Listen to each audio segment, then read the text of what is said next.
Opa! Seja muito bem-vindo, seja muito bem-vinda a mais um vídeo do canal. E no vídeo de hoje eu vou te explicar um pouco melhor, né, sobre a minha carteira de fundo imobiliário. Eu cheguei aí aos 18 mil reais, na realidade acima dos 18 mil reais. Eu acabei adicionando mais um fundo, né, um fundo de papel. Vou te explicar o porquê de eu ter tomado essa decisão, porque eu ter adicionado esse fundo imobiliário na minha carteira, os meus dividendos que eu recebi, né, vou receber aí até o final desse mês. Então, se você tem interesse nesse tipo de conteúdo, já esmaga o dedo no like, se inscreva no canal, pois a ideia aqui é eu trazer um pouco mais da minha rotina, uma pessoa normal, uma pessoa comum, não recebi nenhuma herança ali, mas eu estou em busca a cada dia mais próximo de atingir minha liberdade, minha independência financeira. E se você tem interesse nesse tipo de conteúdo, vou embora pro time. Eu tô com a minha meta de bater os meus primeiros 200 inscritos. Peço que você me ajuda já se inscrevendo e também deixando o seu like aí pro YouTube mostrar esse vídeo para mais pessoas. Fechado? Chega de enrolação e bora lá pro nosso conteúdo. Então, primeiramente, né, como você pode ver aqui, pode reparar, eu tenho aqui hoje, né, consegui chegar aí ao valor de bruto, né, aqui de R$ 18.427 em fundos imobiliários. Aí é importante também deixar claro, tá? Se a gente vier aqui,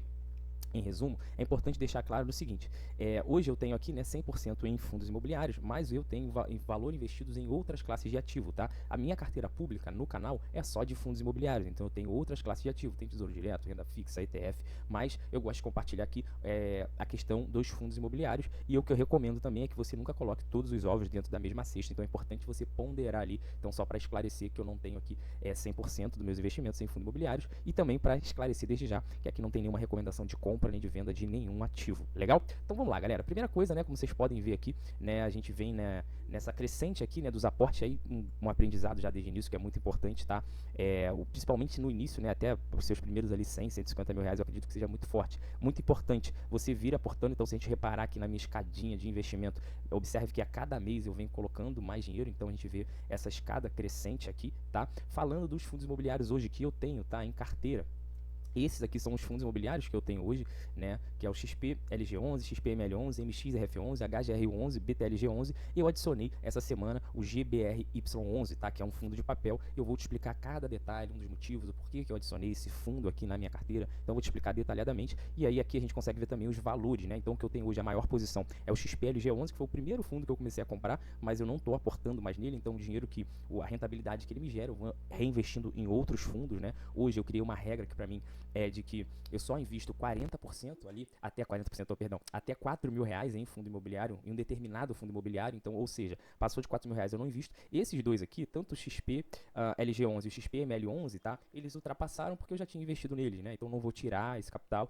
porque eles continuam ali dentro dos fundamentos, dentro do que eu acho interessante. Mas os próximos, igual MXRF11, HGR11, BTLG11, eu não pretendo passar de 4 mil reais, e assim eu vou acrescentando os fundos imobiliários aqui na minha carteira, beleza? Então essa semana, né, eu adicionei aqui, esse mês, né, especificamente, eu adicionei o GBRY11, tá? Comprei 11 cotas aqui, paguei 95,65, o preço dele atual agora está 95,5, então tem uma desvalorização aqui de 0,63% na minha carteira, beleza? E aí, falando sobre os proventos, né, quanto que eu recebi de provento, quanto que eu vou receber de provento, a gente pode ver aqui, né, nessa tabelinha aqui, né? Esse ano eu recebi aí, já tá no mais de R$ 1.100 de proventos, tá? Eu acredito que a gente vai passar aí os 1.600, R$ 1.700 no total até chegar o mês de dezembro, né? Aqui a gente consegue reparar, né, que esse mês eu recebi até agora, tá? Ó, 122,28, e aqui não adicionou o XPLG11, tá? Ele vai pagar ali depois, né? Então, ou seja, não foi que geralmente paga lá no final do mês, beleza? Então, ou seja, eu vou ultrapassar, devo estar chegando esse mês de setembro a 170 reais, tá, de fundos imobiliários, aqui de 168, 166 de fundo imobiliário que eu tenho aqui. E aí aqui a gente já tem um ponto muito interessante, tá? O meu objetivo com fundos imobiliários, tá? Eu não foco ali em bons pagadores de dividendos, ou seja, eu foco em bons pagadores de dividendos, mas o meu único foco, eu não foco só no qual que está pagando mais dividendos, qual que está pagando mais. Tem uma série de fatores que eu gosto de analisar para tomar decisão. Inclusive, quando eu comecei a investir em fundo imobiliário, eu investi em um fundo que é o TORD 11, tá? Se você é novo, talvez você não conheça, se você é novo nesse mercado de fundos imobiliários, mas é um fundo que existe ainda até hoje, mas eu perdi mais de 3 mil reais, inclusive eu fiz até um vídeo no canal explicando sobre isso, né? Então tem alguns aprendizados que a gente vai tendo nessa nossa vida aí como investidor, e é normal cometer alguns erros, e eu cometi logo no início, onde eu perdi 3 mil reais. Então hoje eu sou muito mais criterioso para adicionar um fundo imobiliário ali na minha carteira, beleza? Então, esses são os dividendos que eu vou receber esse mês, né? R$ 122 até agora, mas acrescentando que eu tenho aqui R$ 40, 40, entre 40 e 45 que eu vou receber de XPML11, então eu estou chegando aí na casa quase de R$ 170, beleza? E agora falando sobre o fundo que eu adicionei na minha carteira, vou trazer aqui alguns detalhes, alguns pontos importantes, tá? O fundo que eu adicionei é o RBRY11, como eu já havia comentado, é um fundo de papel, e eu quero trazer aqui alguns pontos bem interessantes de aprendizado mesmo, e aqui tem um ponto muito importante. Quando você assistir qualquer vídeo, qualquer pessoa que esteja falando sobre principalmente investimento, que a gente está falando de dinheiro, busca sempre entender o que está por trás daquilo. E é isso que eu busco trazer aqui nos meus vídeos. Não só apenas ali, eu comprei esse ativo. Beleza, comprar é o de menos. Tu abre a tua corretora, bota lá o dinheiro, tu vai comprar, beleza. Mas agora o que está por trás daquilo, eu acho que isso agrega muito mais valor para vocês. Então, sempre que tu for tomar qualquer decisão, analise o que está por trás, analise a estratégia, porque é o teu dinheiro, né? Então, você lutou, sua tanto ali. Então, meu objetivo aqui com o canal é sempre trazer o que está por trás, o racional, a estratégia, porque é isso que vai agregar de fato ali na tua vida. Beleza? Então vamos lá. O papel que eu adicionei, né, como eu havia comentado, é esse papel aqui. Eu anotei aqui alguns pontos interessantes para a gente discutir junto e eu te mostrar a minha visão quanto a isso. O primeiro ponto a primeira pergunta que você deve fazer, tá, antes de adicionar qualquer ativo por que eu vou adicionar esse ativo na minha carteira, tá? Isso aqui é muito importante que você tenha isso claro, porque muitas das vezes a gente acaba sendo manipulado por vários motivos, por várias influências ali, a gente acaba só indo junto com a manada e a gente nem tem clareza de fato o porquê de estar adicionando um ativo na carteira. Então isso aqui é muito importante você ter essa clareza. E te falando, né, da minha realidade, por que eu adicionei esse fundo de papel na minha carteira. A minha carteira hoje de fundos imobiliários, se a gente der uma olhada aqui, ela estava, deixa eu vir aqui para resumo, né? Então observe que ela tinha, né, 4 papéis, ó, XPLG11, XPML11, HGRU e BTLG11. Tinha 4 papel, tinha só um fundo, 4 fundos de tijolos e tinha só um fundo de papel, que é o MXRF11. Então eu falei, preciso adicionar mais um, principalmente a nível de diversificação, beleza? Então um dos motivos pelo qual eu adicionei esse papel na minha carteira é para diversificação, e eu busco e eu prefiro ter mais fundos de papel de tijolo, né, do que de papel na carteira. Eu vou te explicar um pouco melhor o porquê disso, tá?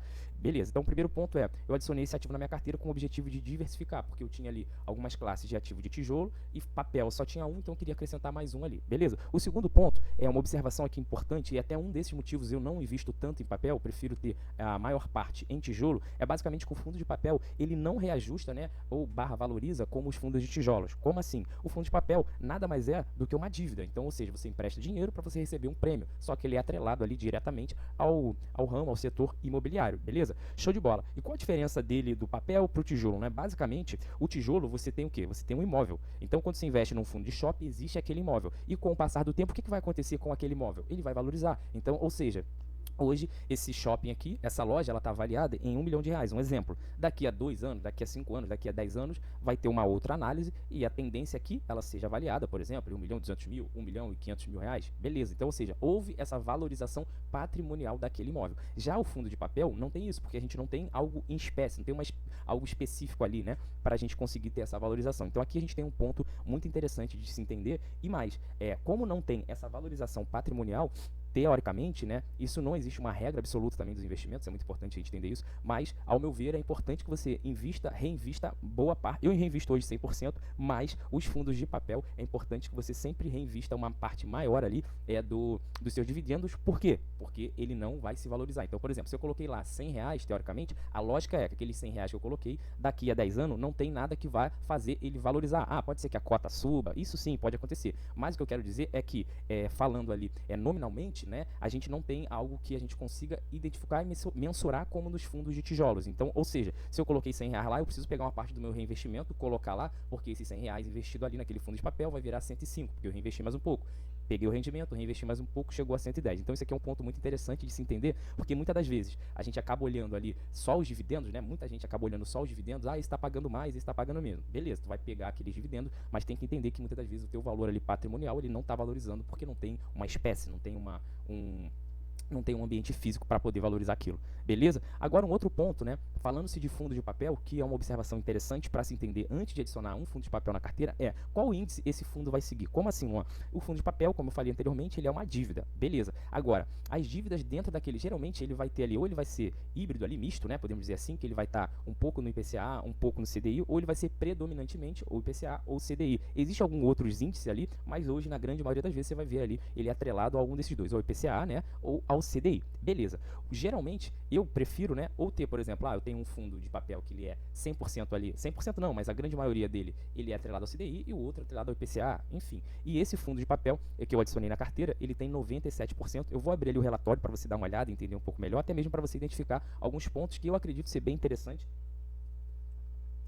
para avaliar antes de colocar na carteira, que foi o que fez eu tomar a decisão de adicionar ele, tá? Então, nesse caso, é importante você entender qual índice, né, esse fundo vai seguir, porque basicamente a dívida dele vai seguir algum índice ali para cobrar ali os devedores, então você precisa já ter essa clareza de antemão, beleza? E aí aqui eu anotei alguns pontos aqui principais, e é claro que pode acrescentar várias coisas aqui, tem outros pontos que eu gosto de olhar também, mas aqui são os principais que eu gosto de analisar para adicionar o fundo na minha carteira, tá? O primeiro deles é um fundo sólido, né? Aqui está escrito sólidos, é um fundo sólido, ou seja, ele tem um patrimônio de mais de 1 bilhão, então se a gente for olhar aqui, ó, no próprio Investidor 10, a gente consegue ver que ele tem, deixa eu diminuir um pouquinho aqui.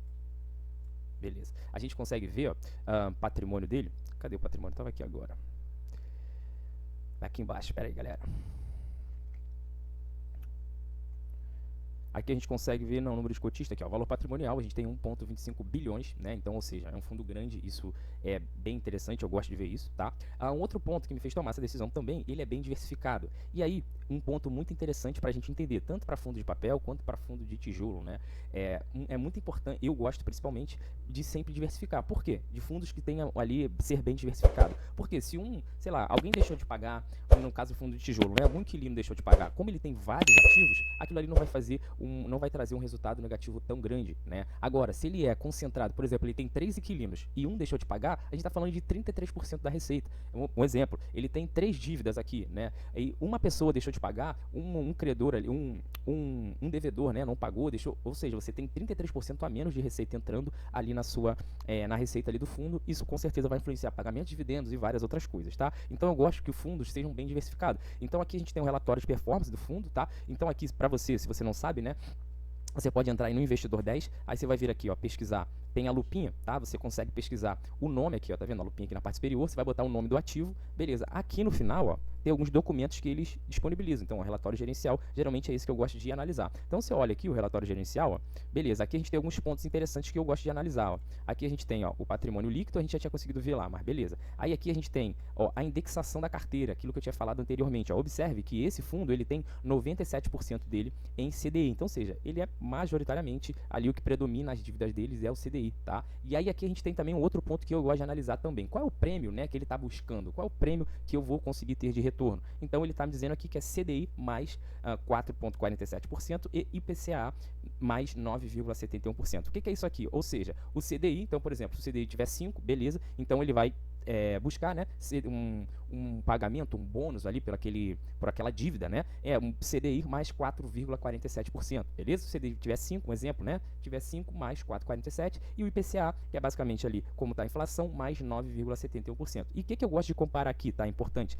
Geralmente eu gosto de comparar os títulos públicos, né? Geralmente a gente utiliza isso como parâmetro. Como assim, Luan? Se o Tesouro Direto está me pagando IPCA mais 7%, um exemplo, eu tenho que ser mais bem remunerado aqui com o nosso fundo, tá? Por quê? Aqui o risco é maior, né? Então, ou seja, o tesouro é super seguro, tá? É o governo que está ali, então se o governo te der calote é que está tudo muito grave, tem um problema muito grave aí no país. Então, ou seja, eu sempre vou buscar aqui um retorno, né, superior lá aos títulos do governo. Então, eu sempre gosto de comparar, né? E aí aqui tem um ponto também muito interessante para a gente já analisar e entender. Ou seja, se eu tenho aqui um fundo que me paga IPCA mais 20%, ou seja, muito superior ao título do governo, o que eu tenho aí? Risco. Então, você acaba tendo mais risco, tá? Então, isso é muito importante. O que está mais próximo ali dos títulos do governo, eles tendem a ser mais seguros, então, ou seja, ele vai te premiar um pouquinho a mais, mas você tem uma segurança maior. Agora, os que estão muito distantes, podemos dizer assim, você acaba assumindo um risco muito maior. Para mim, particularmente, não vale a pena, né? Eu não gosto de ter esse tipo, que eles chamam de pimenta na carteira. O que seria essa pimenta na carteira, né? Quando você tem um prato de comida, o que predomina? É a refeição, a proteína, o carboidrato. A pimenta é uma gotinha que tu coloca ali dentro do teu prato para dar uma diferenciada, mas no modo geral você não tem um prato só de pimenta, né? Então, só para você entender, existem esses fundos que são as pimentas aí, né? Que é o nome que se utiliza, mas eu particularmente não curto, então eu gosto desses mais seguros, beleza? Então aqui a gente já tem alguns pontos bem interessantes que eu gosto de analisar para adicionar aqui um fundo na minha carteira, tá? E aí aqui a gente vem um outro ponto que é o P sobre o VP, né? Que é o valor ali patrimonial de acordo com o valor justo para você pagar. Aqui No investidor 10, tá vendo? Ó, o P sobre o VP tá 0,98, então eu gosto sempre de pagar ali, principalmente para fundo de papel, fundo de tijolo, tem um formato diferente para você calcular isso, tá? Mas para fundo de papel, então eu gosto sempre de comprar, né, adicionar na minha carteira quando ele está abaixo de 1. Como assim, Luan? Essa cota tá valorizado a R$10, tá? Um exemplo. E quando está 1, você vai estar pagando R$10, ou seja, que é o valor justo. Se tiver um pouco abaixo, você está pagando mais barato, tá em promoção. Se tiver acima, você está pagando a mais. Como assim? Ele está avaliado em 10, né? E aí suponhamos que o P sobre VP dele esteja 1,5, ou seja, você vai pagar 15. Então está pagando R$5 a mais do que de fato vale aquela cota ali que tu está comprando, tá? Então estou explicando de forma genérica, mas só para você entender. Então o P sobre VP, principalmente para fundo de papel, é algo que eu levo bastante em consideração. Então, um dos motivos pelo qual adicionei esse fundo aí na minha carteira é que o P sobre o VP dele ali, né, ele tá justo, podemos dizer assim. E aí, sobre o prêmio, eu já expliquei aqui, né, que tá pagando CDI mais 4,47, né, 97% da carteira, ele tá atrelado ali ao CDI, como nós vimos aqui. Então, para mim, eu achei bem interessante. E aí, continuando, um outro ponto para mim que é muito importante, tá? Aqui tem vários outros pontos que você pode ler e tal, mas aqui tem um ponto para mim que é muito importante, que eu tinha falado lá no início, que é justamente da diversificação, tá? Ou seja, aqui também a gente consegue, eu comentei sobre o fundo sólido, né? Então a gente consegue ver aqui a performance do fundo comparado ao CDI, tá vendo? Ó? Então, ou seja, a gente tem um retorno aqui bem interessante comparado ao CDI, então você consegue ver o histórico ali do fundo. Então eu gosto de fundos que eu consiga ver esse histórico. É óbvio que isso não é garantia, mas isso me dá mais segurança para aportar ali naquele fundo, né? E aqui, chegando ao ponto de diversificação que eu falei anteriormente, tá? Eu gosto muito de analisar isso daqui, ó. Quais são, né, as CRIs que tem ali estruturado dentro do portfólio do fundo, né? E aí aqui, isso aqui para mim, ó, é muito importante essa parte, né, do qual é a porcentagem ali que eu tenho, né, podemos dizer, quanto de patrimônio total do fundo está destinado para cada dívida, né, aqui no nosso portfólio. A gente vê que a maior dela está aqui em 11,10%. O que eu quero dizer com isso aqui? Que essa primeira e o restante está tudo abaixo de 10, né? Então aqui, 6,60. O que é isso aqui? Porque para mim isso é importante de analisar. Suponhamos que eu tenho aqui, né, só como eu dei o exemplo anterior, eu só tenho 3 dívidas, beleza? Ou seja, se eu tenho 3 dívidas, eu vou dividir. Suponhamos que o patrimônio total seja 100, um exemplo, tá? Então eu vou dividir isso por 3, então eu tenho 33, 33, 33. Então beleza, então eu tenho, o fundo pegou 33 e emprestou para uma obra X, pegou 33 e emprestou para uma obra Y, e pegou 33 e emprestou para uma obra Z. Beleza. Se uma obra dessa der problema, acaba que eu tenho aqui menos 33% de receita, então eu só vou ter 66%. Então, para mim é importante que esteja bem diversificado, porque se de hoje para amanhã, porque tem essa possibilidade, né? De hoje para amanhã, esse devedor aqui não pagou, eu tenho todas essas aqui para receber. De hoje para amanhã, esse aqui também não pagou, eu tenho várias outras aqui para receber. Então é importante, né, ao meu ver, o fundo está bem diversificado. Então aqui no nosso relatório gerencial, aqui na porcentagem sobre PL, eu consigo perceber qual é a porcentagem que eu tenho, a maior porcentagem, né, da maior para o menor. Então a maior que a gente tem é 11,10, então para mim é super saudável, eu gosto. E aqui tem um outro ponto também, no qual eu gostei, né, me agradou, né, esse fundo, que é basicamente aqui, ó, que é o rating, né, basicamente é dizer o seguinte, esses credores que eu tô, esses devedores, né, essas pessoas que eu estou prestando dinheiro, essas empresas, como elas são ditas no mercado de acordo com a garantia que elas estão colocando ali. Como assim garantia, Luan? Só para você entender de forma mais superficial, mas é importante que você estude sobre isso para entender. Basicamente é o seguinte, eu vou te emprestar aqui R$1.000, beleza. O que tu vai colocar em risco? Pô, cara, eu tenho aqui um carro velho, tá? Esse carro deu muito problema e tudo mais, mas se eu não te pagar os R$1.000, eu te entrego esse carro. Então, beleza. Só que a gente tem o quê? Qual o risco desse carro, né? Porque o carro já é velho, já deu um monte de problemas. Então, ou seja, a garantia que eu estou colocando ali, né? A garantia que nós estamos colocando ali em risco e tudo mais, é uma garantia que ela tem a garantia, existe a garantia, mas não é uma garantia ideal. Qual seria o ideal? Pô, vou te emprestar, tu me empresta esses R$1.000 e o que eu vou colocar em garantia? Cara, eu vou colocar em garantia o meu apartamento, que ele é na zona sul da cidade, então ele tem uma estrutura boa. Então, só um exemplo bem idiota para você entender. Então, ou seja, o rating, né, basicamente, ele está dizendo aqui, se a pessoa no qual eu estou emprestando esse dinheiro, de acordo com a garantia, com o histórico dela, ela vai, se essa dívida é uma dívida mais arriscada ou menos arriscada. Então a gente tem aqui, a maioria deles aqui são A, tá? Então, ou seja, e quando é AA, A mais, então ainda assim é muito melhor, porque ainda assim confirma que é mais seguro. B é um pouco menos seguro, mas é ótimo. Se eu não me engano é de A até D, então quanto mais próximo do D, né, é menos garantia, é mais risco, podemos dizer assim, tá? Então aqui Isso também eu levei bastante em consideração porque a grande maioria aqui que a gente tem, né, ou seja, são pessoas, os devedores ali são pessoas que têm uma certa segurança. Você consegue mensurar isso, né, de acordo com o que você presta ali, empresta o seu dinheiro. Então isso aqui também, como o rating aqui, ó, a grande maioria deles é A. Então isso me mostra que tem mais segurança. Isso também tem um outro porém que quanto mais seguro é, menor é o prêmio, né? Então, ou seja, tu tem menos risco, ou seja, tu tem uma garantia maior de receber aquele dinheiro, então o prêmio acaba sendo menor, mas para mim tá tudo bem, beleza? E deixa eu ver se tem mais algum ponto aqui que eu gostaria de trazer, né? Isso aqui tá só duplicado. Eu acredito que seja basicamente isso, tá? Espero que esse vídeo tenha contribuído aí para você de fato. Então, são esses pontos que de fato eu analiso para adicionar um fundo na minha carteira. Eu te expliquei aqui os detalhes mesmo. E aí, mais uma dica aqui extra, né? Nunca por mais que eu pudesse, esse mês eu fiz o aporte aqui na minha carteira, eu tinha mais dinheiro para adicionar aqui, né, nesse fundo, mas eu não adicionei porque eu vou botando aos poucos para eu conhecendo, para entendendo, vendo a gestão, porque não adianta você dar uma tacada, dê um problema no outro dia e aí imagina o arrependimento que você não tem. Então eu gosto de ir conhecendo ali aquela gestão aos poucos. Então é dessa forma que eu utilizo para estar analisando aqui a minha carteira de fundos imobiliários. E para antes de finalizar, um convite para você, se você quiser conhecer um pouco mais a minha planilha de controles pessoais, né, de controles financeiros, tá? Onde eu te ensino todo o passo a passo para você administrar ali as suas finanças, que é justamente a planilha que eu utilizo aqui. Eu consigo colocar as entradas, as saídas, eu consigo ter previsibilidade de quanto eu tenho de gasto, de quanto entrou, de quanto saiu, de quanto eu estou devendo. O principal, aqui eu tenho também, né, algo que é difícil de se encontrar, quanto que você pode gastar por dia. Então você tem uma série de aulas para você assistir e identificar como você pode administrar melhor suas finanças pessoais, porque o primeiro passo para você ter uma vida mais próspera é conseguir controlar ali as suas finanças pessoais. Tem um link aí, o primeiro link da descrição tem um vídeo explicando como é que funciona a planilha. Se fizer sentido para você, seja muito bem-vindo. Fechado? Tamo junto, forte abraço, até o próximo vídeo. Valeu!